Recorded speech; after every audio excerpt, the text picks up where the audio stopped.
Assalamu alaikum wa rahmatullahi wa barakatuh. I hope everyone is well. I want to make this one rather short. I'm pressed for time a little bit.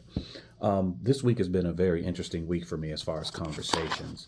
I've been having some very heated conversations with someone that I know in reference to the issue of democracy and the two political parties, the Republicans and the Democrats.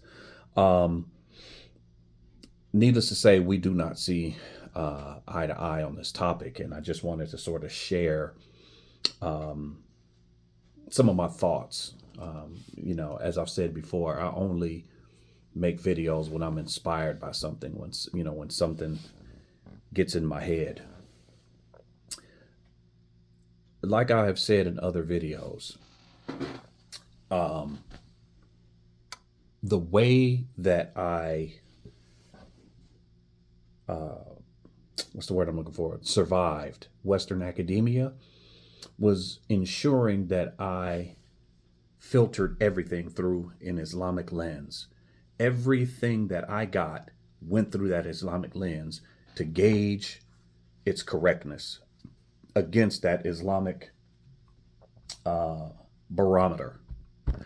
So, likewise, when we talk about these issues of democracy and Republicans and Democrats, I want to first sort of touch on what Islam says about how we as Muslims and how we as humanity should be governing ourselves. Allah says in the Quran in Surah Al-Ma'idah, ayat 44, and this is at the end of the ayat, not the whole thing. It says, and whoever does not judge by what Allah has revealed, then it is those who are the disbelievers. So we understand that if you are not judging, if your system is not set up and based upon what Allah has decreed, then know that it's upon kufr. The opposite of what Allah has decreed, belief, is disbelief. So it's kufr. These man-made ideologies, these systems, these democracy and capitalism and socialism and communism and all these isms, all that stuff is man-made. It's all flawed, and it comes from the asl. Its basis is corruption. The opposite of that is what Allah has decreed for us, and Allah only wants good for his creation. With that said,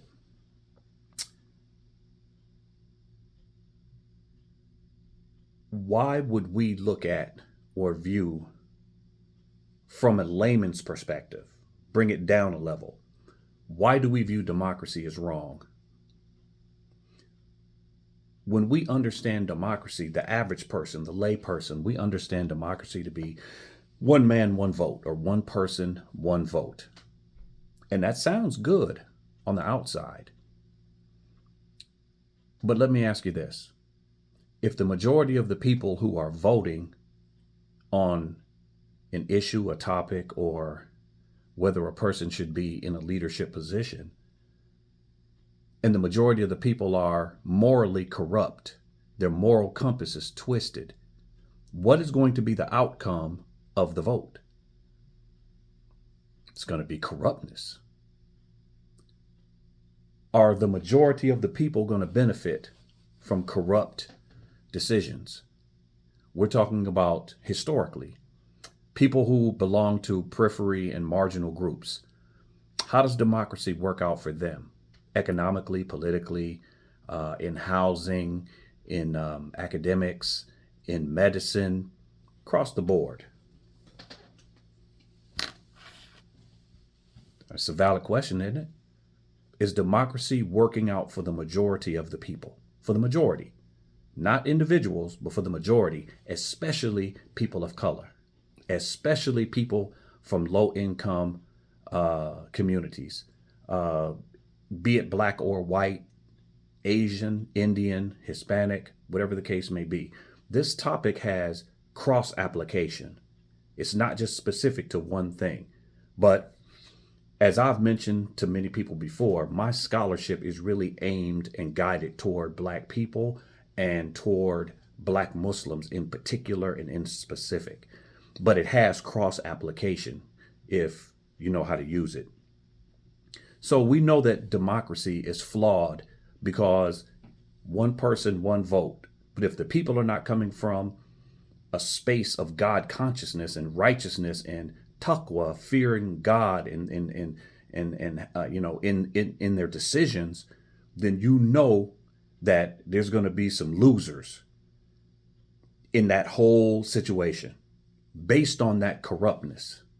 And Allah does not give us anything that's corrupt. He only wants good for his creation. When we look at Democrats and Republicans, two-party system in America, I liken it to a bird. A bird has two wings. In order for that bird to fly, I don't know any one-winged birds that fly. The bird has to have two wings. We have a two-system party, not a three-system, not a four-system, a two-system party. Why? Because both sides play a part in making sure that that bird can fly. And what's the bird? The bird is status quo. What is status quo? The maintenance of power, the maintenance of dominance, the maintenance of having control of resources and allocation of resources and who gets what and who does not get what. That is the bird. The wings are the Democrats and the Republicans. Good cop, bad cop. All the Democrats are X, Y, or Z. All the Republicans are X, Y, or Z. They fight against each other publicly. But in reality, they're working together to maintain the status quo. And this is the crux of our argument where I told this individual that you've been bamboozled. You've been brainwashed and played into thinking that these Democrats are really working for black people. The reality is they're not. Neither are the Republicans. And I think black folks have been sold this stick to the Democrat Party because they're the party of the working class. They're the party that we have gained so many of our rights and freedoms and things like this from specifically the Democratic Party. For those of you who are familiar with Derek Bell, he's one of the founders of critical race theory, and he has a portion of the theory that talks about interest convergence, that the reality is that people of color, people of low income status only get anything when their interests converge with the dominant group. The interests converge. And unfortunately, I don't have time to get into a whole bunch of examples of interest convergence, but you can Google it now that you know the term if you didn't know it before. Interest convergence, very important. So it's not that people of color or poor whites or Hispanics or Indians or Asians are getting anything from the Republicans and Democrats from a pure spirit of altruism, but it's that convergence. They're getting something from giving you something. I believe that to be correct. So the Democrats and Republicans are two wings on the same bird, and that same bird keeps the equilibrium of power where it is. It maintains the control of wealth and the control of resources and who gets what. Malcolm X, I'm going to read you a short excerpt from a speech that he gave back in the 60s. He said, "The white liberal is the worst enemy to America and the worst enemy to the black man." Let me first explain what I mean by this white liberal. In America, there's no such thing as Democrats and Republicans anymore. That's antiquated. In America, you have liberals and conservatives. This is what the American political structure boils down to among whites. The only people who are still living in the past and thinking in terms of I'm a Democrat or I'm a Republican is the American Negro. He's the one who runs around bragging about party affiliation. He's the one who sticks to the Democrats, sticks to the Republicans, but white people in America are divided into two groups, liberals and Republicans, or rather liberals and conservatives. When you find white people vote in the political picture, they're not divided in terms of Democrats and Republicans. They're divided consistently as conservatives and as liberals.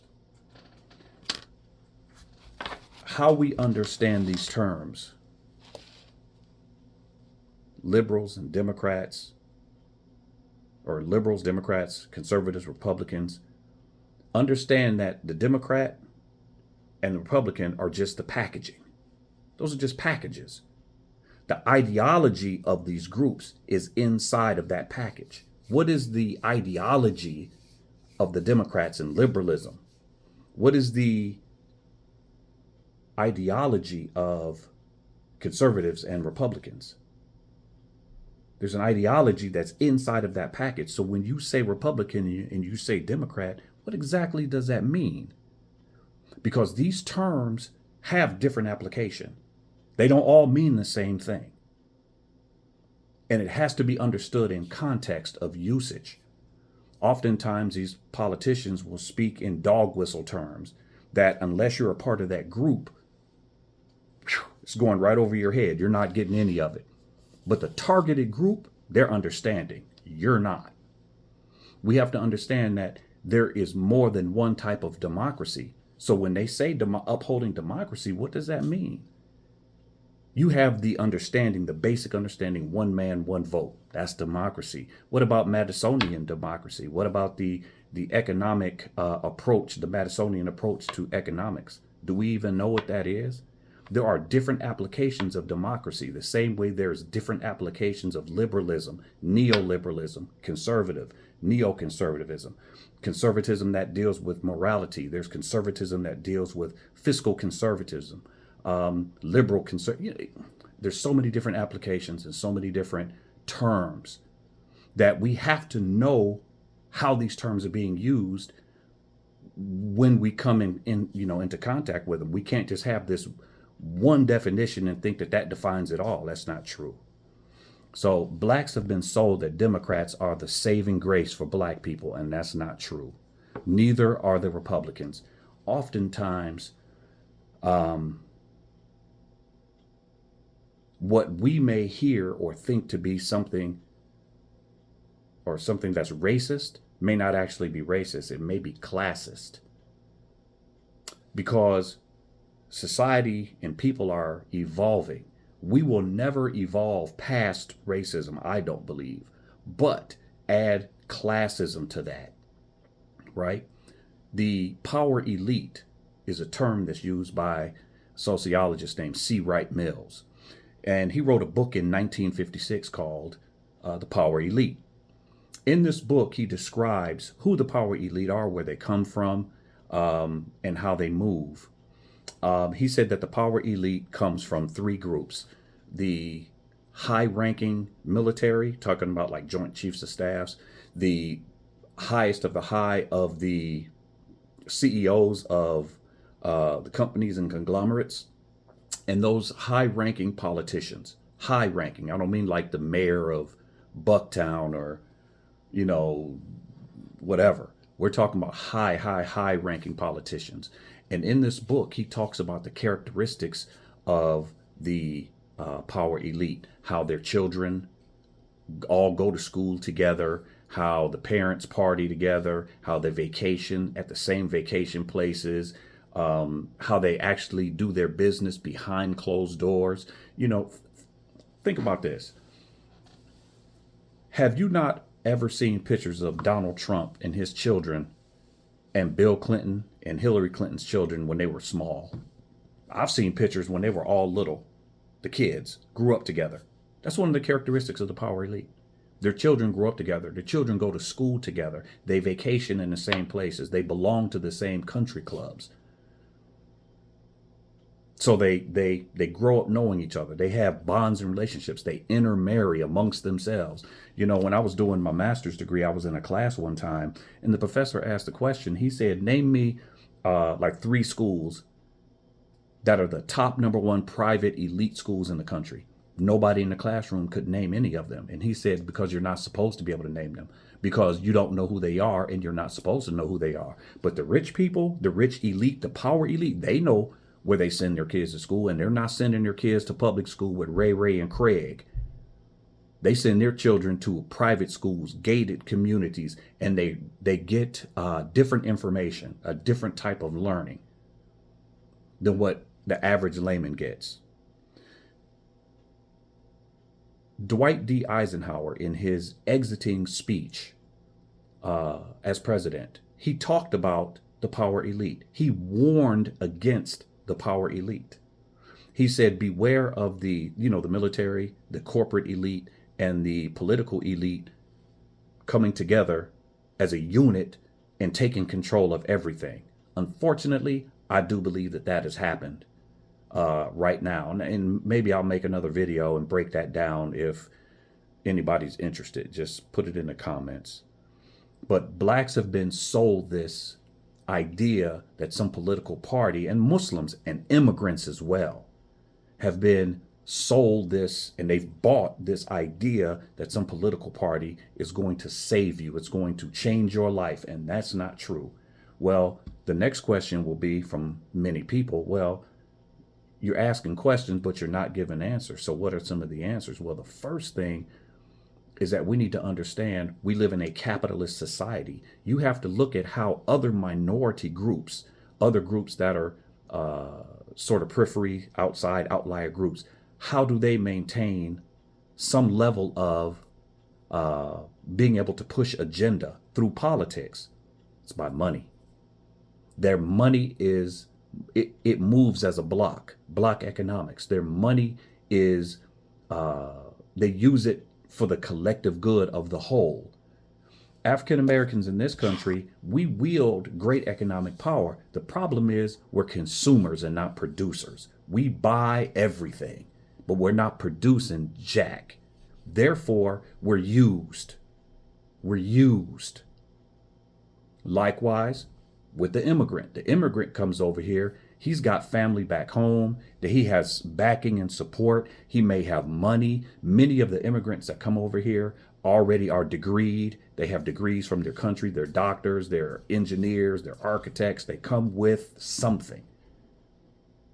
So their situation is not our situation.